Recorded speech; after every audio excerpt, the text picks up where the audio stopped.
guys, welcome. Clinic number 5 here at Live Creek for the First Timers program. Thank you all for coming out. Today I'm going to go over some stuff. We're going to go over a little bit of every part of the race, but we're going to kind of keep this free form. There's not a lot of us, so feel free to ask. We've got a lot of experts here today, so feel free to ask questions. My name's Rashawn. I'm the manager here at Live Grit. I've been doing triathlons for longer than I'd like to admit. We've got Gillian, who you probably met just before. She did the clinic just before me. And we've got Hootie right here. Hootie's going to be actually the race director for Chicago Tri. Not the race director, but thank you. He's real fancy. So if you have questions, if you have things that possibly more specific about the race that maybe I can't answer, Hootie's going to be the one that'll help you out there. Okay? So first off, we're going to kind of go over a basic timeline, things that you should be kind of keeping in mind as you get up closer to the race. We are 5 weeks away, in case you don't remember. 5 weeks. I should see you by Buckingham Fountain at some point. But what we're going to be doing, that last week before the race is going to be really important. Should be at that point, you should kind of have the logistics of what your race plan, what you plan on doing the race day. If you don't by that point, please have a bike by that point. Please know how to swim by that point. But so what you're going to do is you're going to start making sure that you're well hydrated. You're going to probably want to start reducing on the amount of fiber intake that you take for that week, and just kind of relax. At that point, all your hard work that you've been doing this summer has already been put in, so you just get to enjoy it. So relax a little bit, put your feet up, make someone else do the dishes, that kind of thing. Okay. You want to also then be mindful of how much water you're taking in, making sure that you are hydrated. Okay, getting in, your round out your food pyramid, if you will. I know that's not as current as what we're supposed to be eating, but I'm still stuck on the pyramid. So making sure that that's in mind. Know kind of what your plan is. A couple days before the race, Friday and Saturday, there's going to be the Chicago Triathlon Expo. You can either come to one of the race talks here for the First Timers program, or you can go to one of the clinics at the actual expo, but you need to go to one of them. You can't pick up your packet, you can't race, you can't do anything until you've gone to one of those clinics, whether it's here or at the expo. But the expo is wonderful. There's so many different things. You'll meet a lot of different racers from all over the world, a lot of different vendors. There's lots of cool things to see and do there. That being said, you have put in all this time, hard work. Don't just go there, treat it like a buffet, eat everything you see, try all the new things. You ideally want to do nothing new on race day. Okay, so at this point you've figured out what bike you're going to already ride. You figured out how to swim. You figured out what you want to eat during the race. Okay. So Friday and or Saturday, you are going to want to go to the expo. Is anyone doing the super sprint on Saturday? Is everyone racing on Sunday? Everyone knows that the Olympic and sprint is on Sunday, not Saturday. Cool. So need to go to the expo on Friday or Saturday. Gillian was mentioning it earlier. But we will take the First Timers program. The Chicago Triathlon doesn't, most races don't normally do this, but they'll open up transition for you so that First Timers can walk through it. You can also actually set up your bike, just your bike, the day before. For that, you would have already need to have gone through your course talk, gotten your wristband, your numbers, because there's going to be numbers that go on your bike. And a wristband that you wear so you know you're not stealing anyone's bike. All right? So you'll go to, that's Saturday. You can walk through transition. You can rack your bike if you want. You don't have to. Sunday morning, or if you make sure you've pumped up your tires before the race starts. So whether that means Sunday morning with one of the bike techs that are out there, myself and Gilly, there's going to be a bunch of people walking around with pumps, or you do it before you rack. Make sure your tires are pumped and you're in a very easy gear. Okay, the first part about the bike out of transition is straight up, so make it easy on yourself. You would have just started swimming. Okay. Sunday morning is when you'll actually get into transition area. You will set up a fancy transition area like one up that's right up here. Okay, if you have questions about this, we can kind of go over it in a little bit, but you'll set up your transition area. It will be early, so either you can wear like one of those fancy headlamps that you may use camping, your phone, flashlight, just recognize you may not be able to see. Before, we're still talking logistics that week before the race. You set up your transition area, you then need to walk transition. The First Timers program gets your own special transition racks and set aside, and you'll be able to like know who's around you, make friends, but you're gonna wanna know, where do I come in off the swim? Where is the First Timers rack based off of that? How far do I have to go? Where do I find my bike? You don't want to be setting up balloons or anything like that, but having a brightly colored towel or knowing what's on your bike, paying attention to that really helps finding that stuff. So you're going to walk your transition from swim out to your bike, from bike to bike out. You're going to walk your bike, or you're going to walk the transition from where you would bike back into transition, where you rack your bike, and then back out to your run. So you feel really comfortable where everything is. You don't have to worry about it. A lot of the stuff that I'm talking about just is re-emphasizing what you've worked on and visualizing it so that you know what you have to do come race day. Okay? So those are kind of the basics of before the race. These are all the kind of like last minute logistics that you should probably get done on race day. You know, right now you're at the point where you're probably hammering out the last kind of logistics, figuring out your food, figuring out how you're going to braid your hair underneath your helmet, figuring out that kind of thing. Keep experimenting and start. I like to personally, I write it down. I like to know exactly what I'm going to eat, what I need to bring to the race.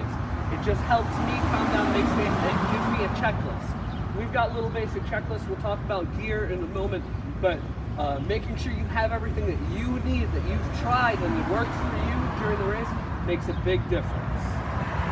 Any questions before we go on to like gear and kind of the race of kind of logistics or trying things out?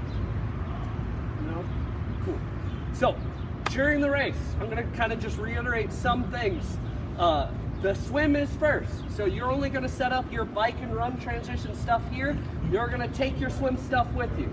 You will have you can choose to hang out with your family or whoever before the race, but we'll also have a specific area for you guys to hang out, bananas, water, get your breakfast in you.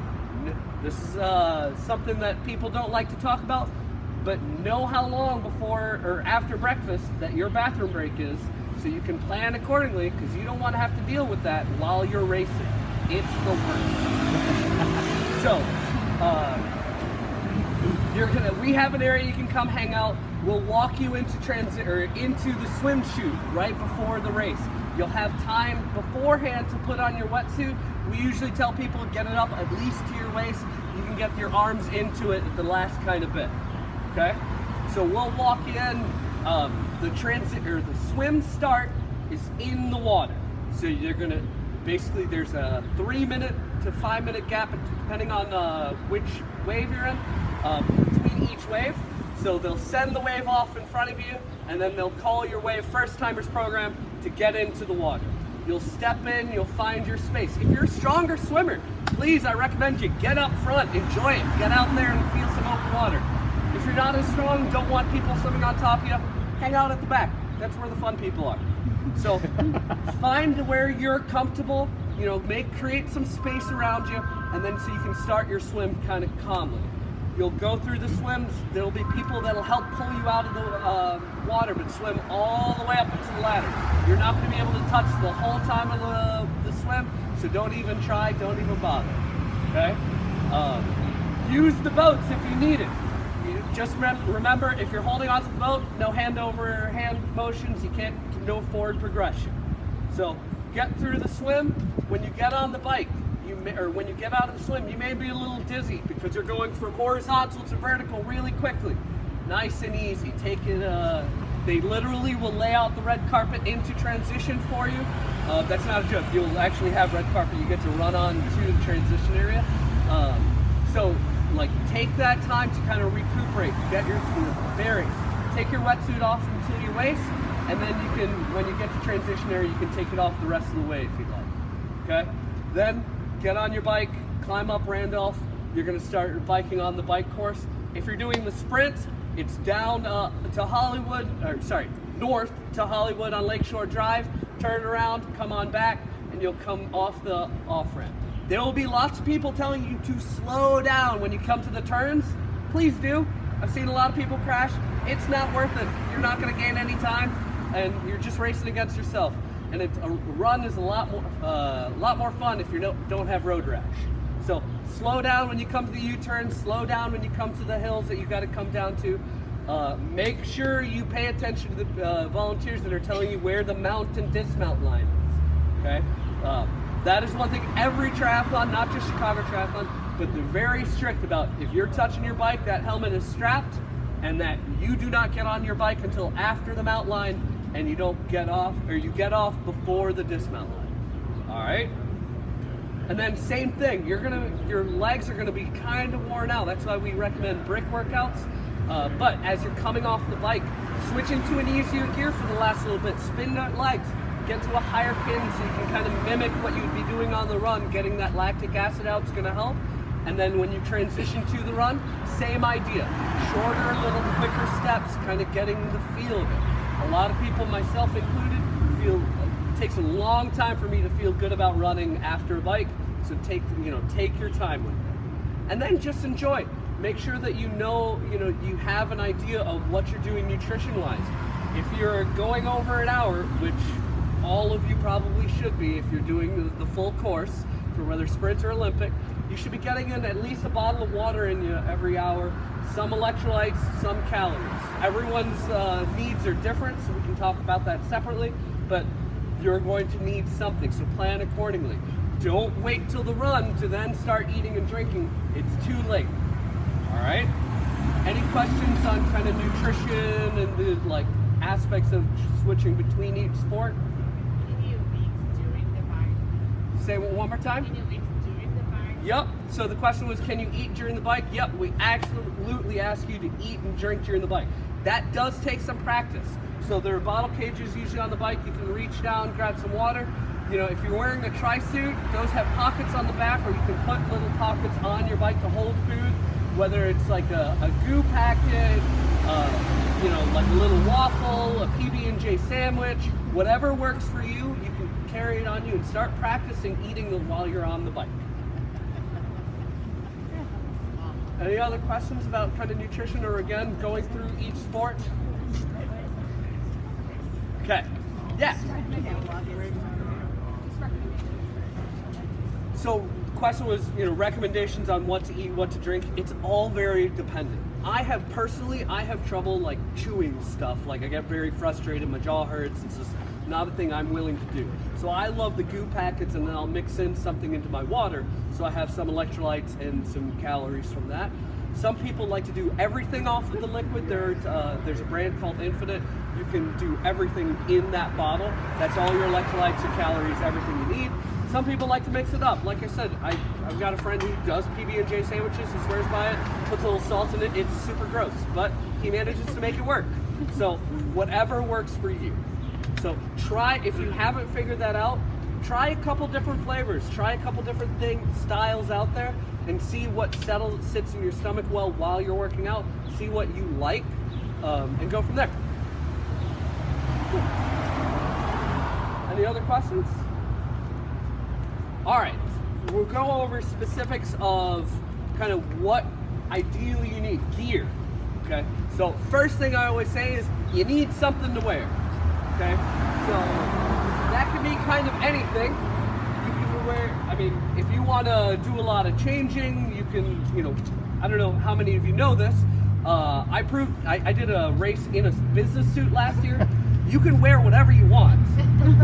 Just some things are better than others. Don't wear a business suit. Go check it out in the bathroom. It's still in there. Right? So they make specific clothing, tri-clothing, right? It comes in a one-piece or a two-piece. These are meant to be skin tight.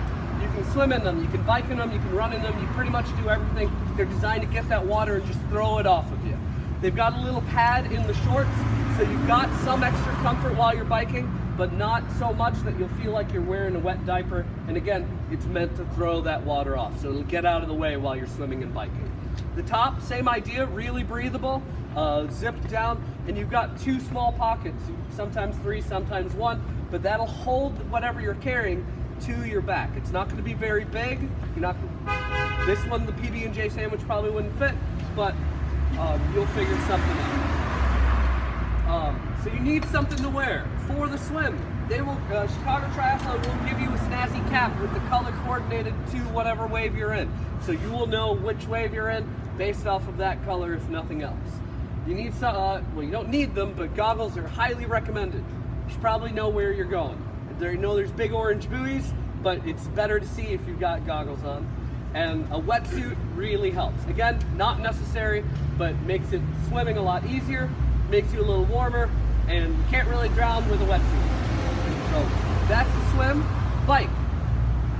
I say you need gears. You don't really need gears, but gears really help. And you need 2 brakes, no more than 2 wheels. That's about it, okay? So whether it's a mountain bike, a hybrid, a road bike, tri-bike, doesn't matter. As long as it's got 2 brakes, it rolls independently, it'll work. Also no motors, but that usually goes without saying. Helmet that's within 3 to 5 years old, and that hasn't been in a crash. And that's again it. Like, you need something to wear on your feet at this point, because you wouldn't have worn it on the swim. If you're clipping in, that means bike shoes. If you're not, just whatever shoes that you're gonna run in will work great. Extra stuff, sunglasses really help. We talked about the food, where you hold your food in the water. That's something you can think about. But that's pretty much it. When you come to the run, that's gonna be the last portion. Take your helmet off, put your bike away, and then there's not much else left. I usually recommend a cap, because a lot of the Chicago run portion is gonna be uncovered. So it's the middle of summer, it'll be in the middle of the day, there will be some sun. So sunglasses, a hat always helps. And I really love these guys. This is a race belt. If you've never seen one, you will be required to wear a bib. Basically, if you've ever done a 5K or anything like that, you're gonna have to wear a paper bib only on the run. So you basically would attach it to a race belt beforehand. When you come to your transition, quickly pick it up. You can snap it to yourself and go. These also are a really easy way to carry a little bit of extra nutrition depending on the type you got. But this is a simple way to speed up out of transition, get that bib on you without any extra discomfort. Then the last couple things are going to be kind of just how do you carry all this stuff and emergency things, right? So if you look, there's an extra water bottle in this transition area, both for drinking during transition, but if you come out of transition, your feet are sandy, you can hose your feet down. There's a flat kit in here that would actually most likely be on the bike. There's a little bit of extra food just in case, but most likely that would be going with you again on the bike or on the run. In terms of stuff, that's it. Usually most of the stuff you kind of get, apart from food, you get once, maybe you upgrade, but you don't really need to keep replacing it. Yeah, but that's all the stuff. Questions on stuff? Cool. All right. So the race please. belt we're only going to need for the run portion. You don't need that Correct. for the biking. You'll only need it for the run portion. Now that being said, it does speed things up a little bit. Don't wait till race day to be the first time you wear it. So run with it a couple times. Whether you attach just a piece of paper or an old bib or something, just get used to it. I look ridiculous because I wear mine up here because, well, they'll fall off my hips otherwise. So, no, I know that because I practice with it. Yeah. Any other questions? So we organize all the things in transition around what time? So if you're doing the Olympic, you've got a rack in the morning. I believe that opens 4:45. 4. Opens at 4. Good Lord. And it closes at 5:45. So if you're doing the Olympic, you need to be in and out by 5:45. I always say leave yourself at least 45 minutes. It's not going to take you 45 minutes, but leave yourself 45 minutes so you can set up, walk transition, maybe meet your neighbor feel really comfortable about how your transition is going to go. If you're doing the sprint option, you can do it at that same time. You have to be out by 5:45. But the Chicago Triathlon, again, one of the few races that does this, will reopen the transition area for the sprint at 6:30. Don't quote me on that. Somewhere 7-ish. 7-ish. It's posted. You'll get an email, and it'll be posted well beforehand. But sprint racers get an option to rack and set their transition up later. Is it the same transition area? It's going to be the same transition area, as in like everyone's going to be racked in that spot, but you'll have a different rack. You'll be like sectioned off from the Olympic races, so you're not going to come to a full rack. Well, yeah, you'll come to a full rack, but it won't be any Olympic races. It'll all be sprint.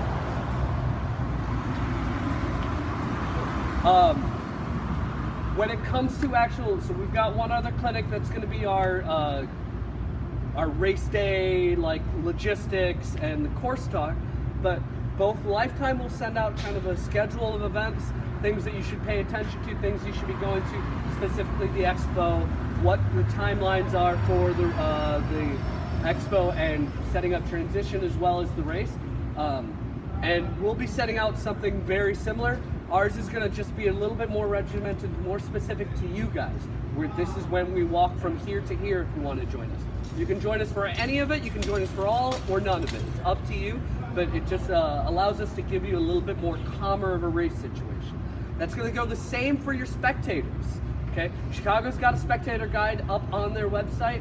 We'll be sending one out again specific for the First Timers program, but there's places that you can watch, that people can watch you race on the swim. They can walk with you the whole time on the swim, see you bike out, possibly see you on the bike and a couple times on the run as well. So there's lots of things for your family, friends, whoever you ride to come watch you early in the morning on a Sunday for them to do. Are there two different first-timer groups for Olympic participants? So yes, there's going to be different waves for the Olympic first-timers group and the sprint first-timers group, and I believe the sprint actually has two separate waves in itself. Any other questions, guys? All right. Sure. Yeah. Okay. So again, this is Hootie. Yeah, he's fancy. He's humble too.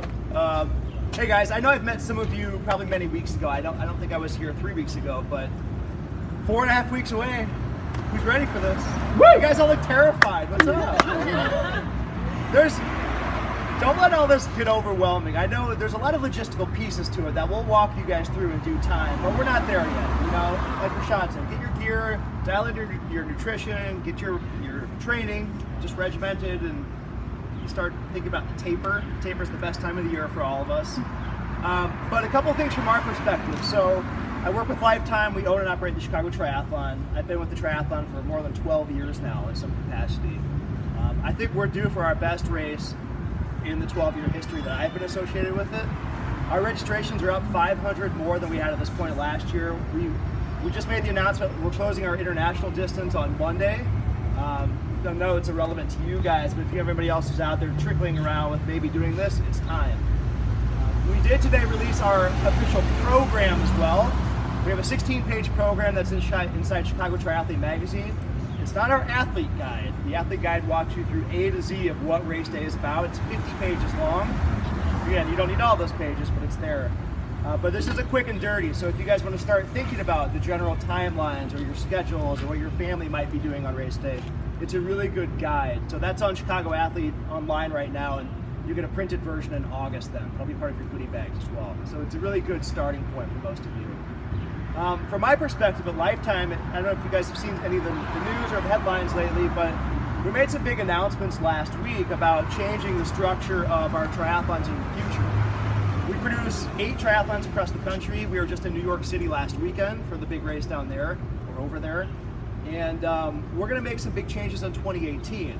Again, it doesn't impact anything right now with what 2017 is, but we're not going to sanction with USA Triathlon, so that $15 fee that you guys had to pay in addition to for your race registration, that's going to go away. We're going to have family and friends wave, very much like you guys are part of right now, but just a different subset of getting recreational athletes into the sport. And then we're going to make some other changes too. We're going to change our officiating process, so it won't be a surprise if you guys get a penalty for drafting on the bike course or maybe littering on the run course. Our officials will actually tell you about that. But again, that's all coming in 2018. So there's a lot of fun things happening. Some are controversial, but we still think it's for the best of the sport. We're trying to be industry leaders like that. But any questions, you guys feel free to shout them out to us on Facebook, drop us an email, talk to Gillian and to Rashawn here. These guys are huge partners and ambassadors for what we're doing as well. But more than anything, this should be the summer of your lives. Preparing for your first triathlon. It's so bizarre. If you guys have done a marathon, if some of you have been around some other big endurance meets, how often is it that you wake up and you remember every moment of that day? From the time you hit the alarm clock because you didn't sleep, you've been watching it tick all night. The point you get to the finish line, it's amazing.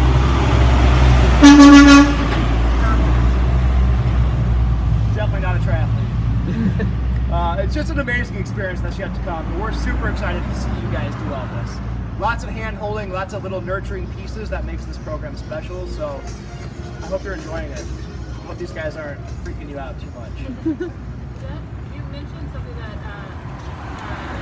about littering. Like when you're on the bike course and you're like eating different stuff, like what do you do with? So the question was, if you're eating stuff, and like, what about littering? It's the same rule as like your mom taught you. Don't litter.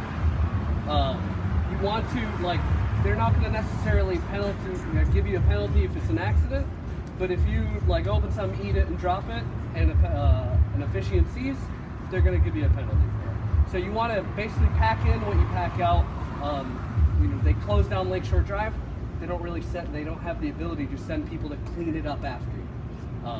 So the couple things to like that you could get penalties for, the common ones are going to be littering and drafting on the bike. Usually not too big of a concern, but drafting, you just want to stay 3 bike lengths between you and the person in front of you. Okay, so you don't want to, and if you go to pass, you've got 15 seconds from when you enter that kind of distance to getting just past their front wheel. Once you break past their front wheel, it is up to that person to then drop back behind. And again, 3 bike lengths, about 15 feet. When you guys go through the course talk, then, like Rashawn mentioned, this mandatory course talk that every athlete who comes to the Chicago Triathlon, regardless of how many times they've done it, we have to sit down and reiterate the rules, and that's a big piece of it. It's pretty simple stuff, just thinking about it, that triathlon's an individual sport. We've got to have good sportsmanship out there, and littering is always a no-no. So we'll go through that stuff. Don't feel like you have to know that and retain all that right now. I just wanted to touch base on a couple things. Hootie mentioned taper. Does everyone know what that word kind of entails? Okay, cool. So taper means you should not be working out up until the day of your race. If you're going to do that, you are going to ensure that you have a bad race day. So you're going to work out. We've got 4.5 weeks. You've got at least 2.5 more weeks, maybe 3.5, depending on kind of what your plan is, of working out, building up, getting that distance, getting that speed, feeling good about yourself.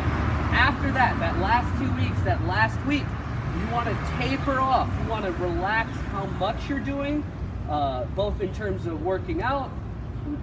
Your appetite will still be pretty high, but you want to make sure that you monitor how much you're eating. But you're basically just backing off. You're allowing your body to recover, relax itself after all the work you put in this summer, because then when you come to race day, it'll be relaxed, but it'll be ready for all that you're about to do. So he also mentioned you most likely won't sleep too much that night before. Don't worry about it. Make sure you set the alarm, but don't worry about it. The nights before, I was talking about that week, you want to really relax, make sure you feel comfortable. That's the night. That's when you can build up that sleep. The night before the race, it'll be okay.